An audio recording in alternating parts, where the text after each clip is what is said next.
What's up, you guys? It's JP. Kind of a little bit of a different video, but I think one of the goals for me this year was to start documenting the process of learning day trading and business and all that stuff. So I've been doing daily reels, kind of recapping my trades every single day, but I also thought it would be cool to make some longer YouTube videos at the end of every single month, where I basically just talk about everything that I've learned that month and the actual performance of the month. So yeah, that's what this is. Today is July 31st, 2024, and I am pretty excited. I think that this was a really, really good month for me, and I'm really excited to just share some of the things that I've accomplished, some of the things that I've learned, and hopefully inspire you to keep going. Or if you're new to day trading, kind of just talk about some things that you're going to run into on your journey. I think the lessons that I'm learning are stuff that everyone kind of has to face. So yeah, let's get straight into it. So this is how I ended off the month of July. I was net profit $304. My win rate on the month is 70%. So that's a pretty good win rate. I had 14 winners and 6 losers. So that's the month of July. My biggest trade was $78 on AMD on July 7th. That was a 23% winner. My biggest loss was on Nvidia on July 23rd for $50, 15% loser. But on average, most of my losers were pretty low this month, and I had some pretty good winners. So my average winning trade was about 16.5%. My average losing trade was about 15%. But again, I had way more winners than I did losers. My top 3 mistakes for this month were selling early. I did that 12 times this month. Holding too long, I did that 4 times. So kind of on both sides of the spectrum there. Being impatient with my entries. I think one of the hard parts about trading that I've learned this month, and I'll get into this more later on this video, is learning when to hold your trades and learning when to sell early. And I think part of that comes from the intuition of trading, which is essentially when you learn the feel and the flow of the market. You kind of tap into what Mark Douglas calls the opportunity flow in his book, Trading in the Zone. You start to learn when it's a good time. My gosh, it looks like there's a fire. And you start to learn when it's a good idea to sell and when it's a good idea to hold. So that's something that I really think that I developed this month. I just didn't hold.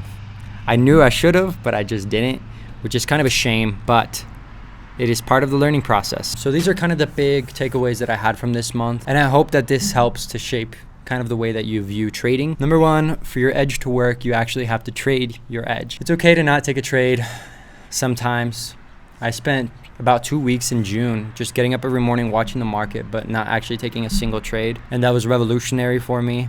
It really helped me to be able to accept the fact that some days I'm not really going to take any trades if there's nothing that matches my entry criteria. It also helped me to visualize what an actual trade looks like without being blinded by the fear when you actually have money on the line. So mentally trading, looking at the entries, drawing out where I would have entered, where I would have exited, what my risk reward would have looked like.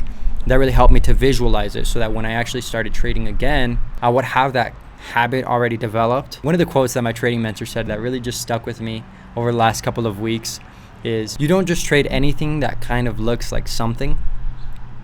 And I think that was a really good piece of advice, because there's a lot of things that kind of look like something in the stock market.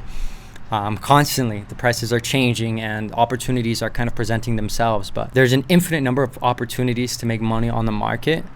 All I need is to capitalize on certain ones that I can recognize. There's one strategy in specific that I really have been capitalizing on this month specifically, but overall it's got about 60% win rate, and it's made me the most amount of money. It's called the BRC strategy. Shout out UET, by the way. Having that very specific entry criteria really helps to make sure that you're not just trading randomly, but rather that you're being picky and that you're just taking your share of, pun intended, but you're taking your share of the market profits. That's the number 1. For your edge to work, you actually have to trade your edge. Number 2, patience pays. This is kind of related to number 1, but I think that all of us are kind of conditioned to expect that X amount of effort will yield Y amount of dollars, right? We have hourly wages, and we have the pay per period, bi-weekly, monthly, yearly system set in place, and that's really good for employees who want that security. But the interesting thing about the stock market is you don't get paid based on the amount of time that you put in. You get paid based on how well you perform, and that's perfectly reflected in how much money you're making. That's a hard fact to accept, and a scary one at that. For most people, because they really have to hold up a mirror and look at exactly what they're doing wrong. That's hard to do. And that's another one of the lessons that I learned that I'll talk about later on. I've been getting up every day at 6:30-ish in the morning, basically since April of last year. And I'm just now starting to see the fruits of my progress in trading. And as annoying as that kind of is, I know that when I started, I was thinking, if trading works out, like, it's going to be the most worthwhile thing ever, even if that takes me 3 years, 5 years. If I'm able to develop this skill and capitalize on it and really learn it, it's going to be worth every early morning. So now I'm finally starting to see results, and I'm pretty excited to know that the effort every day at 6:30 in the morning was worth it. Not a lot of people are willing to put in that kind of effort and that kind of energy into something consistently. So consistency is key. That's lesson number 3. Showing up consistently is key. And being willing to show up and lose, show up and win, show up and break even, show up and not trade, show up when you're tired sometimes, show up when you feel great, being able to show up no matter what, and even being able to read yourself. And if you are mentally, physically capable of entering the stock market, emotionally capable of dealing with a loss on that day, accepting whatever the market gives you, those are all things that you have to factor in. But showing up consistently is the way that you're able to diagnose the situations in which you are ready to trade and which you're not really in a position to trade. Lesson number 4, this one kind of seems a little obvious, but for me it was pretty revolutionary. Is learning from your mistakes is the easiest way to stop making them. I think a lot of times in our lives we make mistakes, but we just suffer through the pain without really learning anything. And so we keep going through the same mistakes, and sometimes they're less evident because they take longer to repeat, but ultimately a lesson that isn't learned is a lesson that's repeated. And I think in trading specifically, that shows up very evidently every single day. Like, if you don't learn how to fix a small problem, you're going to keep making that problem. For me, that's selling early, and it's going to keep showing up. So you have to face it and you have to fix it. It seems really simple, but it becomes very, very painful in trading if you don't do that. So journaling and making my daily recap reels on Instagram has really helped me to watch my own progress visually and be able to talk about the things that I'm learning and the mistakes that I'm making and the things I'm doing right, and capitalizing on all of that information to be able to develop myself as a trader. So I'm probably going to continue to be making daily trading recap reels through the next couple of months, just to watch my own progress and document the journey. So make sure you guys follow me on Instagram to watch that. Lesson number 5, this is really, really valuable, is trading is a long-term skill. I just got an email. Trading is a long-term skill. You got to learn to enjoy the process. At the beginning of this year, I was getting really frustrated because trading had become a responsibility for me instead of an opportunity. That made it really frustrating to want to even show up every morning, because I felt like I wasn't growing. I felt like I wasn't learning. Even though those were the moments where I was most learning and most growing, it felt like it wasn't. And so one of the things that helped me to keep getting through that season was to remember that it's a long-term skill, and that even though it was painful during those times, and I might experience more painful times, it's part of the process, and you have to enjoy the journey of learning, because again, the result is going to be worth it. If you put in the time, you'll see the results. So it's a long-term skill. Enjoy it. Enjoy the process. Enjoy trading. It should be fun, not stressful, not frustrating, not worrisome. It should be enjoyable. So make sure you enjoy your trading and learn how to navigate that pain and control your emotions. Man, your emotions will wreck you. In anything in life, if you don't learn how to control them, they will control you 100%, especially when it comes to trading. So emotions blind you. They make you stupid. They make you act irrationally. I mean, this is true of anything in life, but this is especially true of trading. It's our natural instinct to be blinded by our emotions. So if you can learn to control your emotions and keep them in check on the highs and the lows, so when you're making money and when you're losing money, you're setting yourself up for success.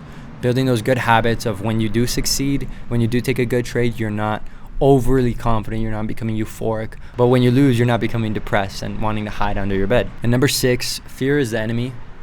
This is kind of related to number 5 as well, but fear is the number one enemy of your success in anything in life. Fear is poison. That's something that I've learned in trading. Every time I've acted irrationally, it's almost always been because of fear. I think fear is the number one thing that holds everybody back. We all kind of already know this, but when it comes to trading especially, there's so many places that fear can creep in and fear can kind of just distract you and make you misinterpret information. And so one of the things that I've been learning is that fear is the enemy. There's no reason to be afraid. There's no reason to be afraid of success or of failure, because both are good in their due time. You can learn a lot from succeeding, you can learn a lot from failing, but having the fear of both is something that I've been dealing with and navigating. Even in my culture, the way that I grew up, the things that I've been taught, all of those things influence you and produce fear in you. So I've been dealing with that and learning how to navigate that fear and eliminate it completely from my trading, so that I can be as objective as possible and capitalize, like Mark D talks about, on the opportunity flow. So these were the 6 things that I learned in July. I've kind of learned them throughout this year, but they've become very evident this month. So I'm pretty excited for the month of August to see where my trading goes. Some of the things that I'm going to be practicing especially is trading with multiple contracts and holding my runners to my take profit level when possible. I'm trying to remain objective, trade intuitively, but also follow my rules and just stick to the plan. Probably 8 times out of 10 when I sold early, the trade went to my price target. So really trying to remove that fear during my trading is going to be a big goal in August. And then also sizing up. So I sized up from 2,000 to 3,000 on my portfolio, and it's been going well, very smooth. So I think I might size up again to 4,000 and then 5,000, hopefully before the end of August. And my goal by the end of the year is to be able to be trading with a $10,000 portfolio and just be consistent with that. But I want to make sure that I don't go too fast, because I don't want it to be about money. I want it to be about good discipline, good execution, and I know that that can easily be corrupted by greed and by fear. So I'm going to try to avoid those things, and looking forward to what August is going to teach me. So that's all from me today. If you guys want to watch me learn how to day trade and watch me fight through all the mistakes that I've been making and learn from them, you guys can follow me on Instagram again. It's True to JP, just like my YouTube channel, and I'll probably be posting pretty much every day that I trade. So I'll see you guys there, and have a good day. And see you. Oh shoot, because I gotta go to a meeting right now. Cut.